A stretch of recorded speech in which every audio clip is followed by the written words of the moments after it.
Good morning students. आज का हमारा टॉपिक है गॉस थ्योरम के अनुप्रयोग, यो एप्लीकेशंस ऑफ गॉस थ्योरम। काफ़ी सारे एप्लीकेशन हैं इसके, 2-3 एप्लीकेशन हम इससे पहले वीडियो में आपको समझा चुके हैं। तो आज की जो हमारी आज का जो अनुप्रयोग है वो क्या है, समान पृष्ठ घनत्व कि धन तथा ऋण आवेशित समांतर अचालक प्लेटों के बीच तथा बाहर वैद्युत क्षेत्र की तीव्रता, यानी electric field intensity in between and outside, यानी बीच में और बाहर, two parallel non conducting positively and negatively charge plates. यानी हमारे पास क्या है, 2 चार्ज प्लेट हैं इस तरह से,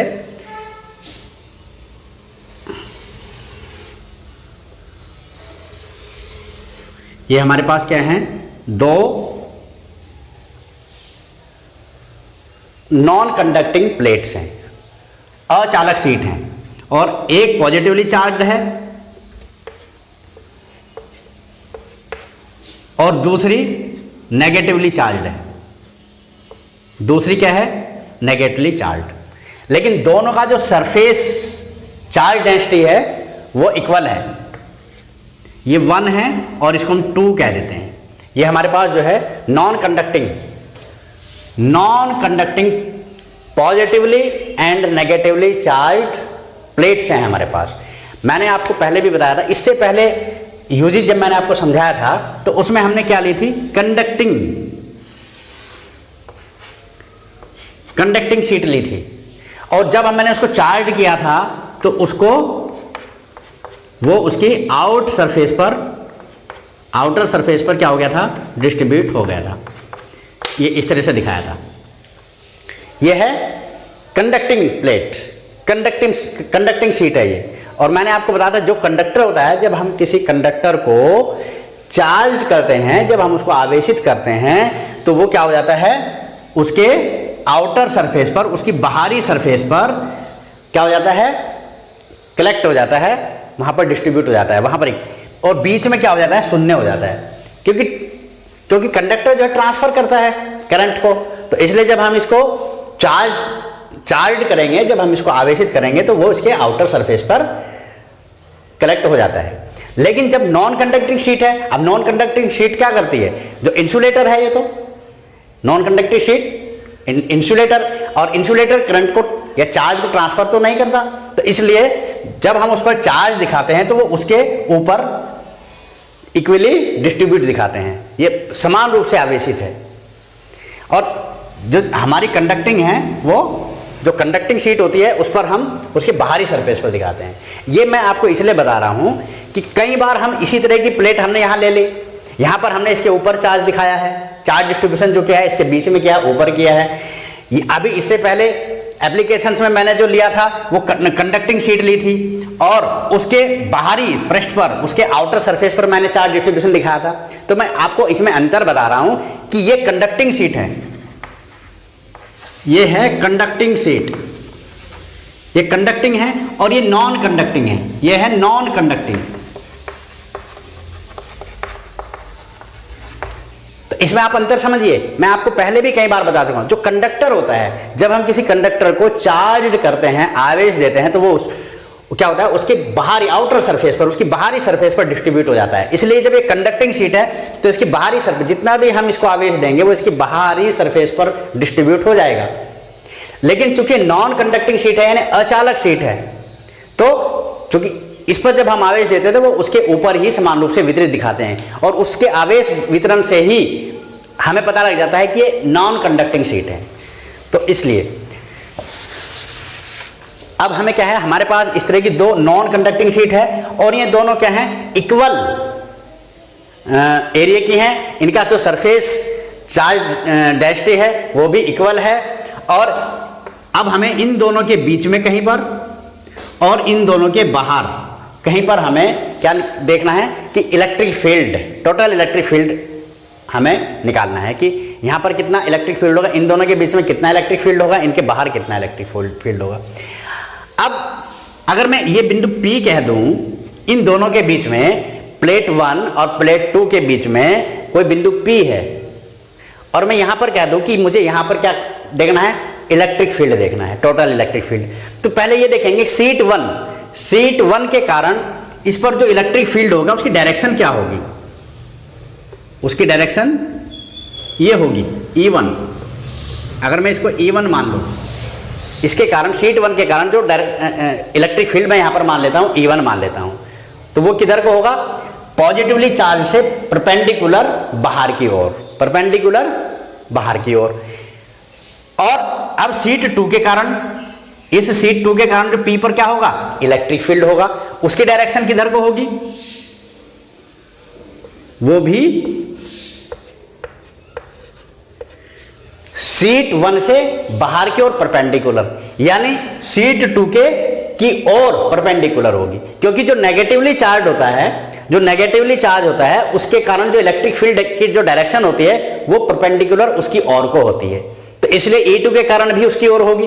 तो अब यहां पर मैंने दोनों इक्वल लेंथ के लिए बताया है, ये इक्वल लेंथ है, और मैंने बताया था कि कोई चार्ज शीट है, किसी चार्ज शीट के नियर अबाउट जो पॉइंट होते हैं, उस नियर अबाउट पॉइंट के पर जो इंटेंसिटी ऑफ इलेक्ट्रिक फील्ड होती है, जो इलेक्ट्रिक फील्ड की वैल्यू होती है वो कितनी होती है, सिग्मा अपॉन 2ε0 न्यूटन पर कूलम। मैं इससे पहले यूजेज में आपको बता चुका हूं, जब एक नॉन कंडक्टिंग शीट ली थी हमने, समान रूप से आवेशित इक्वली चार्ज पॉजिटिवली चार्ज ली थी, तो उसके कारण जो है कि उसके नियर अबाउट, उसके आसपास जो पॉइंट थे उनके पास बिंदुओं पर जो वैद्युत क्षेत्र की तीव्रता जो मैंने निकाली थी वो कितनी आई थी, इतनी आई थी। क्योंकि इसमें R नहीं होती है, ये डिस्टेंस पर डिपेंड नहीं करती, तो इसलिए उसके आसपास जितने भी बिंदु होते हैं उन पर जो इलेक्ट्रिक फील्ड होता है वो इतना होता है, उसका जो मैग्नीट्यूड होता है इतना होता है।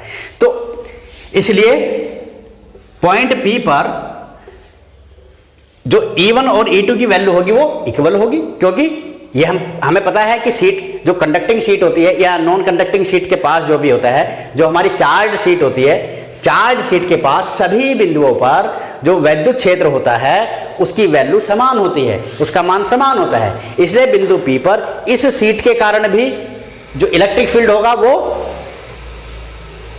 शीट 2 के कारण इलेक्ट्रिक फील्ड के बराबर होगा।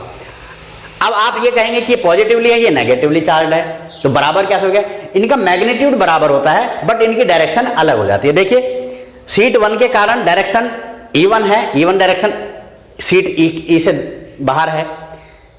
E2 के कारण जो आपका शीट 2 है, इसके कारण E2 की डायरेक्शन उसकी ओर को हो जाएगी, 2 की ओर को हो जाएगी। मतलब केवल दिशा का फर्क पड़ना है, मैग्नीट्यूड का कोई फर्क नहीं पड़ना है। E1 और E2 की जो मैग्नीट्यूड होगा यहाँ पर, वो जो वैल्यू होगी वो बराबर होगी, बट डायरेक्शन क्या होगी, यहाँ तो एक ही होगी, बीच में है, लेकिन इस प्लेट के कारण बाहर को देखो 1 से बाहर की ओर है और 2 के कारण 2 की ओर है, तो केवल क्या होता है, डायरेक्शन का फर्क होता है। तो ये निकाल लेते हैं। तो यहाँ पर जो चार्ज होगा वो क्या होगा,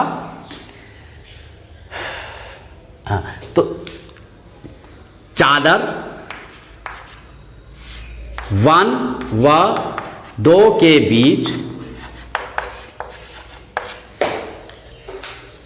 2 के बीच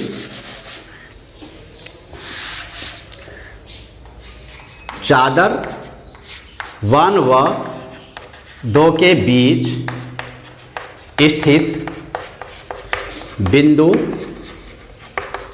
P पर वैद्युत क्षेत्र की तीव्रता माना E है, तो क्या होगा, दोनों सेम डायरेक्शन में हैं, तो इसलिए दोनों ऐड हो जाएंगी, दोनों ऐड हो जाएंगी। और E की वैल्यू कितनी होगी, sigma upon 2ε0 plus sigma upon 2ε0, और इसकी जो वैल्यू हो जाएगी वो हो जाएगी सिग्मा अपॉन ε0। यानी प्लेट 1 और 2 के बीच स्थिर बिंदु पर जो वैद्युत क्षेत्र की तीव्रता होगी वो ये होगी। अब इसमें भी आर नहीं आया है, इसका मतलब ये पोजीशन पर डिपेंड नहीं करता कि P इसके बीच में है, यहाँ है, यहाँ है, यहाँ है, आर पर डिपेंड नहीं करता। तो ये जो इनके किनारे हैं, ये जो इनके किनारे हैं, इनको छोड़ करके इनके आसपास जितने भी ये पॉइंट हैं सब पर जो इलेक्ट्रिक फील्ड होगा वो समान होगा। तो ये है। अब हम देख लेते हैं बाहर स्थित, माना कोई बाहर स्थित बिंदु P डैश है। अब हम यहां पर बाहर देख लेते हैं, तो बाहर क्या होगा, देखिए शीट 1 के कारण, चूंकि आर पर डिपेंड नहीं करती तो इसके आसपास जितने भी पॉइंट है शीट, इसके कारण जो वैद्युत क्षेत्र की तीव्रता होगी वो E1 इससे परपेंडिकुलर बाहर की ओर होगी, क्योंकि पॉजिटिवली चार्ज है, ये नेगेटिवली चार्ज है। इसके कारण जो P पर, इसको ऐसे दिखाते हैं यहां पर, तो इस बिंदु पर E1 ये होगी, ठीक है।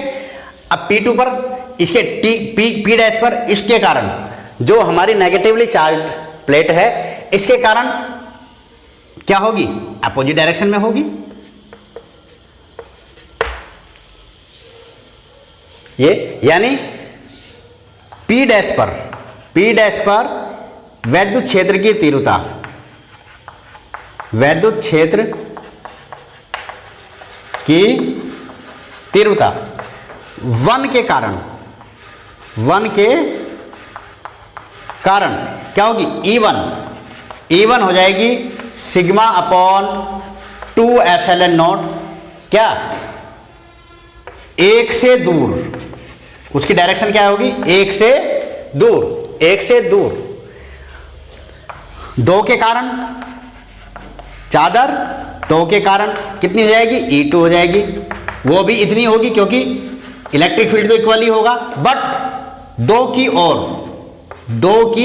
ओर उसकी डायरेक्शन कितनी होगी, 2 की ओर, यानी अपोजिट, दोनों इक्वल हैं और अपोजिट हैं, इसलिए P डैश पर जो इंटेंसिटी होगी पर परिणामी तीव्रता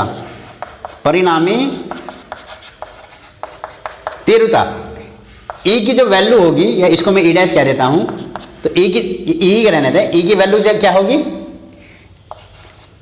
E1 माइनस E2, और ये हो जाएगा sigma upon 2 epsilon not minus sigma upon 2 epsilon not, और ये कैंसिल आउट यानी इक्वल टू 0।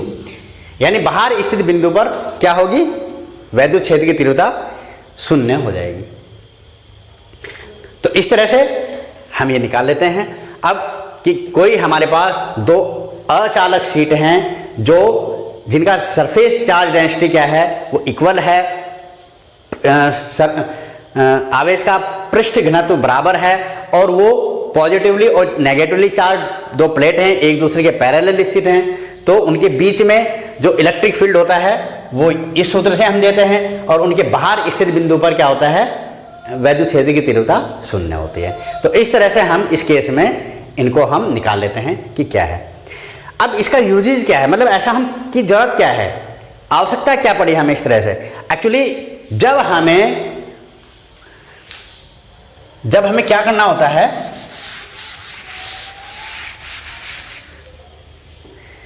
जब हमें किसी पर्टिकुलर एरियाज में, एक सीमित क्षेत्र में क्या करना होता है, इलेक्ट्रिक फील्ड हमें बनाना होता है, मेंटेन करना होता है। यानी हमारे पास क्या है कि ये जो जगह है, केवल इस लिमिटेड पार्ट में, इस लिमिटेड एरियाज में, सीमित क्षेत्र में हमें क्या करना है, वैद्युत क्षेत्र मेंटेन करना है।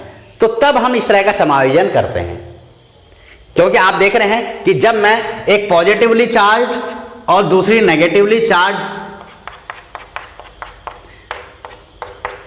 नॉन कंडक्टिंग शीट जब मैं लाता हूं, तो क्या होता है, इनके सारे बाहर जो है, बाहर तो इलेक्ट्रिक फील्ड खत्म हो जाता है, केवल कहां रहता है, इनके बीच स्थित बिंदु पर। तो जब हमें, अब देखिए पर्टिकुलर एरियाज हो गया, ये पर्टिकुलर एरिया हो गया, इस पर्टिकुलर एरिया के में क्या है, इलेक्ट्रिक फील्ड है, बाकी बाहर क्या है, आउटर एरियाज में 0 है।